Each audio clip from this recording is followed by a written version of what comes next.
Ya a esta altura de año bien podemos hacer un resumen de lo adquirido o reparado en el ámbito de la defensa. Como es de público conocimiento, el actual gobierno no piensa invertir en casas de superioridad aérea, como tampoco en submarinos, y sería un milagro si al menos concretaran el contrato para adquirir los blindados a ruedas.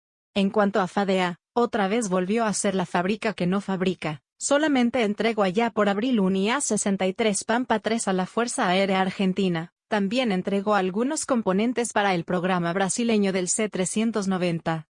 Los astilleros, bien gracias, botaron 2 lanchas licas sin terminar casualmente en el día del aniversario del astillero Río Santiago, y también se botó sin terminar, casualmente también en el aniversario del astillero constructor Tandanor el buque Ara Petrel.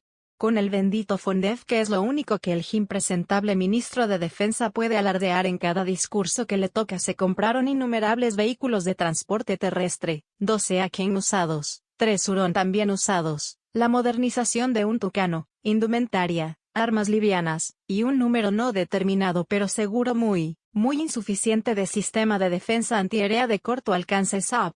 Se avanzó también a paso de tortuga renga con la modernización de los TAM. La Armada recibió el cuarto OPV, no comprado por este gobierno.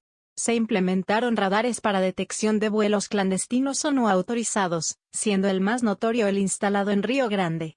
Espero no olvidar nada, aunque lo más relevante en un país que no invierte en la protección de sus recursos ni de su gente, es seguramente esto, y si se me pasó algo lo ponen en los comentarios.